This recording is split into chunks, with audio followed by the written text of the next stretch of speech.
Breaking news చూస్తున్నాము. AP తీరం వైపు మోంతా తుఫాన్ దూసుకువస్తోంది. దీని ప్రభావంతో సముద్రం అల్లకల్లోలంగా మారుతుండగా మరోవైపు భారీ వర్షాలు మొదలయ్యాయి. ఇక ప్రశాంతంగా ఉన్న సముద్రంలో భారీ ఎత్తున అలలు ఎగసిపడుతున్నాయి. రేపు ఉదయానికి తుఫాన్ ప్రభావం మరింత పెరిగే అవకాశం ఉందని వాతావరణ శాఖ ప్రకటించింది. ఇక తుఫాన్ తీరం దాటే సమయంలో 100 నుంచి 110 కిలోమీటర్ల వేగంతో ప్రచండ గాలులు వీస్తాయని అధికారులు చెబుతున్నారు.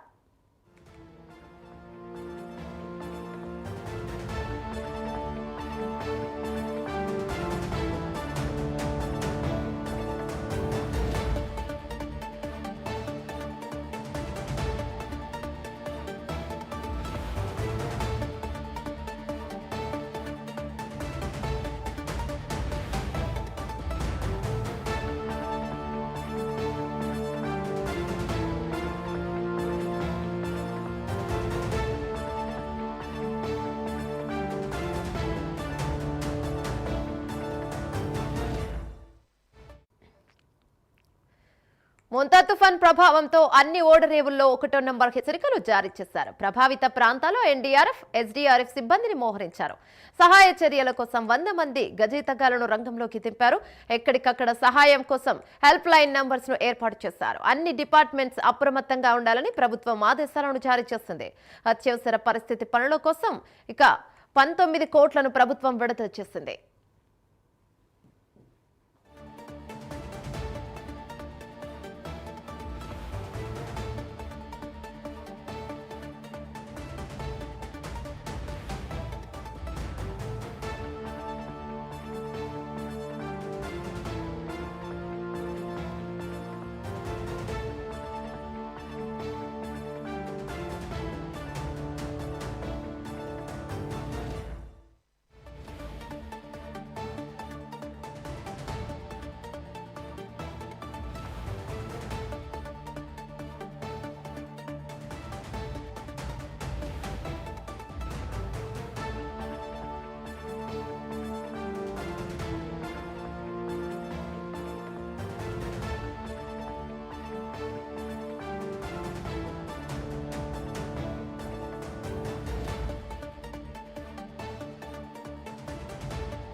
ఏపీని తాకనున్న మోంతా తుఫాన్ గురించి ఇప్పటికే అధికారులు చర్యలను తీసుకున్నారు. అలాగే 19 కోట్లు కూడా విడుదల చేశారు. జరగబోయే నష్టాన్ని గురించి ముందుగానే ఊహించి అధికారులందరికీ సూచనలు చేశారు. అటు ఎన్డీఆర్ఎఫ్ బృందాలు, ఎస్డీఆర్ఎఫ్ బృందాలను కూడా సిద్ధంగా ఉంచినట్టు తెలుస్తుంది. రైట్, ఇక ఇదే అంశంపై మరింత సమాచారం మా deputy input editor Vasu live ద్వారా అందిస్తారు. రైట్ వాసు, ఏంటి ఇప్పుడు ప్రస్తుతం అధికారులు అలర్ట్ గా ఉన్నారా లేదా?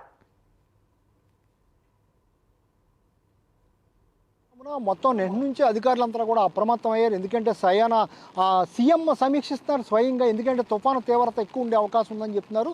మనం ఇప్పుడు ఈస్ట్ గోదావరి బోర్డర్ ఉన్నటువంటి పాయకరాపేట ప్రాంతంలో చూడొచ్చు అలలు ఎంత భారీగా ఎగసిపడుతున్నాయో. సముద్ర తీరం అంతా కూడా అల్లకొల్లాలంగా మారిపోయింది. మొత్తం అంతా కూడా నిన్న చెప్పినట్టు వాతావరణ శాఖ చెప్పినట్టుగానే అలలో సాధారణ స్థాయి కంటే భారీగా 2-3 అడుగులు ఎత్తున ఎగసిపడే అవకాశం ఉందని చెప్పడం జరిగింది. అదేవిధంగా గాళ్ళు ఇప్పటికే ఈదురు గాళ్ళు చాలా మొత్తం కనీసం ఇక్కడ నుంచునే పరిస్థితి కూడా లేని పరిస్థితి కనబడుతుంది. 90 నుంచి 110 కిలోమీటర్ల వేగంతో గాళ్ళు వీస్తాయని కూడా వాతావరణ శాఖ ఇప్పటికే చెప్పడం జరిగింది. అందులో వాళ్ళు చెప్పినట్టుగానే మొత్తం కూడా అలలు అయితే భారీగా ఎగసిపడే పరిస్థితి కనిపిస్తుంది. ఇప్పటికే మత్స్యకారులందరూ కూడా వేటకెళ్ళకుండా మొత్తం తిరిగి వచ్చిన పరిస్థితి కూడా కనిపిస్తుంది.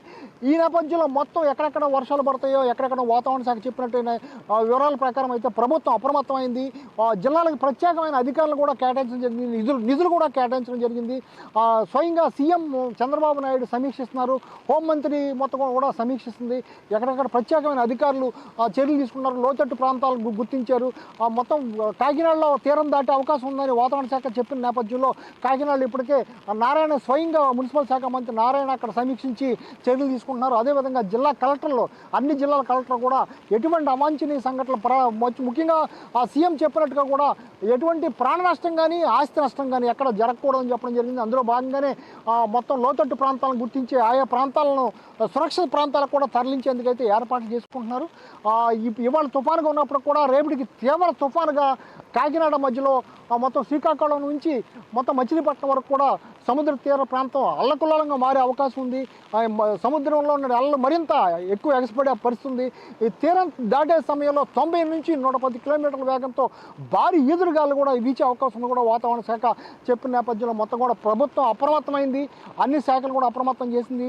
అదేవిధంగా ఈ భారీ ఈదురుగాలి వల్ల కూడా కరెంటు స్తంభాలు కానీ లేకపోతే మొత్తం ఎక్కడికక్కడ అస్తవ్యస్తం అయ్యే పరిస్థితి ఉంది. అందుకు కూడా ఈపీడీఎస్ఎల్ అని లేదా విద్యుత్ శాఖ ఎక్కడికక్కడ కూడా వాళ్ళని అప్రమత్తం చేసింది. విద్యుత్ అంతరాయం లేకుండా కూడా చర్యలు తీసుకోమని, ప్రాణ నష్టం లేకుండా చర్యలు తీసుకోమని కూడా చెప్పడం జరిగింది.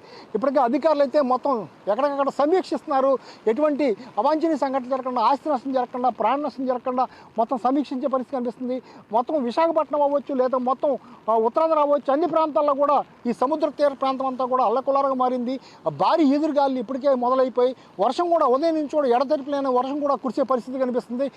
మరి కాసేపట్లో మధ్యాహ్నానికి మరింత ఉధృతంగా మారే అవకాశం ఉందని కూడా వాతావరణ శాఖ చెప్పిన నేపథ్యంలో మా అధికారులు అయితే ఎక్కడికక్కడ ఎటువంటి ఇబ్బందులు కాకుండా ప్రజల్ని సురక్షిత ప్రాంతాలకు కూడా తరలించేందుకు మొత్తం ఏర్పాట్లు చేస్తున్నారు. సహజంగా ఎప్పుడు కూడా వర్షాలు వచ్చినప్పుడు లోతట్టు ప్రాంతాలను గుర్తిస్తారు.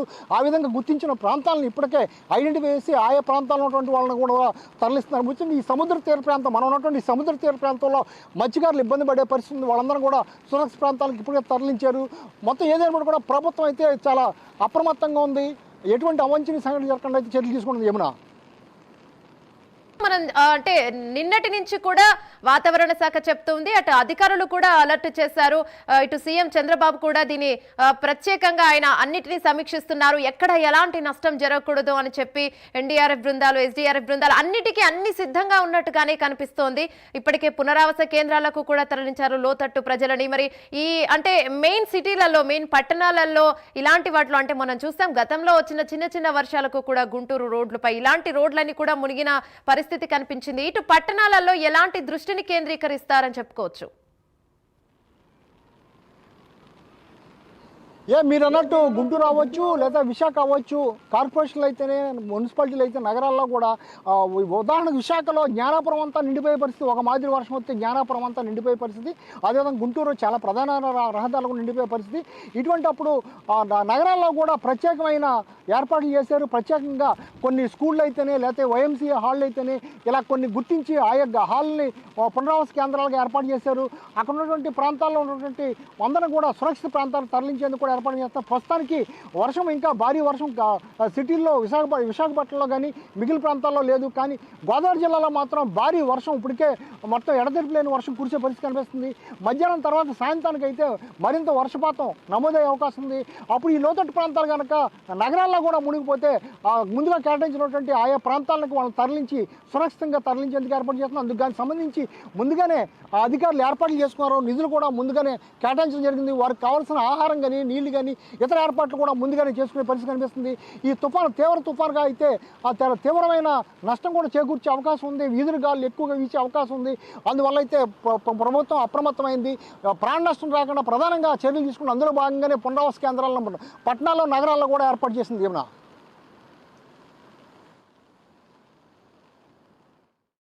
రైట్, మత్స్యకారుల గురించి చూసుకుంటే ఎలా అంటే ఇప్పటికీ 3-4 రోజుల వరకు వేటకు వెళ్ళొద్దు అని చెప్పారు. కాకపోతే వాళ్ళు ప్రతిరోజు వేటకు వెళ్ళాలి, ఎందుకంటే వాళ్ళ వృత్తి అది. ఇలాంటి వాటి గురించి, మత్స్యకారుల గురించి ఇంకా ప్రత్యేకంగా శ్రద్ధ తీసుకునే అవకాశం ఉందని చెప్పుకోవచ్చా? తప్పకుండా మనం చూడొచ్చు. ఇప్పుడు మనం ఇక్కడ ఉన్న ప్రాంతం కూడా మత్స్యకార గ్రామం. ఒకసారి మన వీడియో జర్నలిస్టు సుధాకర్ చూపిస్తారు. ఒకసారి ఇప్పటికే వేటకి వెళ్ళకుండా వచ్చినటువంటి బోట్లు, ఈ బోట్లలోనే వాళ్ళందరూ కూడా చేపల వేటకు వెళ్తారు. ఈ బోట్లలోనే వెళ్ళి ఆ చేపలు మొత్తం కూడా ఉపాధి తెచ్చుకుంటారు. మొత్తం దీనికి వచ్చినటువంటి ఈ బోట్లలో ద్వారా వెళ్ళి వచ్చినటువంటి ఆ చేపల ద్వారానే ఉపాధి మొత్తం కూడా అమ్ముకుని జీవించే పరిస్థితి కనిపిస్తుంది. ఈ చిన్న చిత్తగా బోట్ల ద్వారానే వాళ్ళందరూ కూడా మొత్తం మనం చూడొచ్చు. భారీగా బోట్లు ఇక్కడికి వచ్చేసి ఒడ్డున పెట్టడం జరిగింది. ఈ బోట్లు కూడా వేటకు వెళ్ళకుండా గత 4 రోజులకు కూడా వర్షం కురుస్తుంది. మరో 3 రోజులు 4 రోజులు బట్టి భారీ వర్షాలు ఉండే అవకాశం ఉంది. అధికారులు ఎవరు కూడా వేటకు వెళ్ళొద్దని హెచ్చరించిన నేపథ్యంలో మత్స్యకారులు చాలా ఇబ్బంది పడే పరిస్థితి ఏర్పడింది. ఎందుకంటే ఆర్థికంగా వాళ్ళు ఇది బోట్లు వేటకు వెళ్ళి చేపలు తెచ్చుకుంటే కానీ వాళ్ళు జీవించలేని పరిస్థితి. అటువంటి పరిస్థితిలో గత 4 రోజుల నుంచి మరో 3 రోజుల పాటు కూడా ఇదే పరిస్థితి నెలకొంటే వాళ్ళు ఇబ్బంది పడే పరిస్థితి ఏర్పడుతుంది. వాళ్ళకు కూడా ఏదైనా ఉపాధి మార్గం కూడా చూపాలని కూడా వాళ్ళందరూ కోడే పరిస్థితి కనిపిస్తుంది. ఆ గతంలో కూడా మత్స్యకారులకు ఈ విధంగా వచ్చినప్పుడు ప్రభుత్వం ఆదుకోవడం జరిగింది. ఇప్పుడు కూడా చాలా రోజులు, వారం రోజుల రోజుల పాటు ఇదే విధంగా వర్షాలు ఉండే అవకాశం ఉంది. వేటకి వెళ్ళని పరిస్థితుంది కాబట్టి వాళ్ళని ఆదుకోవాలని కూడా కోరే పరిస్థితి కనిపిస్తుంది. Yamuna. Right, thank you Vasu.